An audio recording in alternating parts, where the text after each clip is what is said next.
Part 1. The Night He Vanished. My name is Elena Marlowe.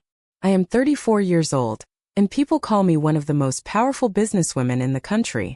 Wealth, success, influence, I had everything. Or at least that's what the world believed. 6 months ago my husband disappeared. No warning. No explanation. Just silence, and a set of signed divorce papers left on the table. My father, Victor Marlowe, didn't seem surprised. In fact, he told me not to waste my time searching. He called Adrian a nobody, a man who was never worthy of our name. But I knew my husband. Adrian wasn't the kind of man who would walk away without a reason, so I refused to sign. Days turned into weeks, weeks into months, and with every passing moment, the silence became heavier. My daughter Sophie was gone with him. No calls, no messages, nothing. The mansion felt emptier than ever. My father kept repeating the same thing. He left you. Accept it. But something inside me refused to believe that lie. Because love like ours doesn't just disappear overnight. Then one day everything changed. I was visiting one of our construction projects on the outskirts of the city. It was supposed to be a routine inspection. Just another business day. Until I saw him. Covered in dust. Wearing worn-out clothes. Lifting cement like an ordinary laborer. Adrian, my husband, the man who vanished without a trace, was standing right in front of me. And in that moment I knew. The truth behind his disappearance was going to change everything. Part 2. The truth he couldn't tell. For a moment I couldn't move. My eyes stayed locked on Adrian as if looking away would make him disappear again. 6 months of pain, questions, and sleepless nights. And now he was here standing in front of me like a stranger. Then anger took over. I walked toward him, my heart pounding. Before I could stop myself, my hand struck his face. The sound echoed across the site. Why? My voice trembled. Why did you do this to us? Adrian didn't react.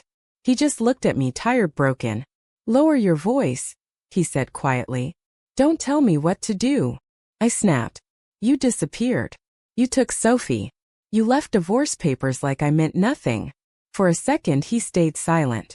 Then he said something that made my chest tighten. Your father came to see me the night I left. Everything inside me froze. What? I whispered. Adrian took a slow breath. He wasn't alone. He brought 2 men with him. A strange fear crept into my chest. He told me if I didn't leave you, Adrian continued, his voice heavy, Sophie would never see another birthday. The world around me went silent. I stared at him, unable to process his words. That's not possible, I said weakly. But Adrian didn't look away. He made me sign the divorce papers, he added. He said I was a stain on your family, that you deserved someone better. My father's words, his cold expressions suddenly made sense. And Sophie? I asked, my voice shaking. She's safe, Adrian replied quickly. With my sister. Your father doesn't know where she is. Relief hit me, but it was quickly replaced by something darker. Rage. For 6 months I had been living a lie. I looked at Adrian again. The man I loved had been hiding, suffering, all because of my own father. I thought you stopped loving me, I whispered. His eyes softened. Never. Tears filled my eyes, but this time they weren't from sadness. They were from realization. And anger. I wiped my face slowly. A week later, my father hosted one of his grand gatherings. The mansion was filled with powerful business partners, relatives, and the same people who admired him without knowing the truth. And sitting beside him was the man he always wanted me to marry. Perfect. When I walked in, the room slowly fell silent. Elena, my father smiled. You look well. I assume you finally moved on. I didn't answer. I walked straight toward him. I have something to say, I announced. The room grew still. My father's smile faded slightly. This isn't the time. For 6 months, I interrupted. You told me my husband abandoned me. Whispers spread across the room. You called him worthless, I continued. A beggar. Elena, enough, my father said sharply. But I didn't stop. You forced me to sign divorce papers. Now everyone was watching. Then I looked directly into his eyes. But you forgot one thing. Silence. I found him. The room went completely quiet. And do you know what he told me? I continued slowly. My father's expression changed. You threatened him, I said. Gasps filled the room. You told him if he didn't leave, you would kill his daughter. That's a lie, my father snapped, but his voice lacked strength. The man you called nothing, I said, spent 6 months working as a laborer just to protect his family. No one spoke. Not a single word. I removed the diamond ring from my finger, the symbol of everything he built, and placed it on the table.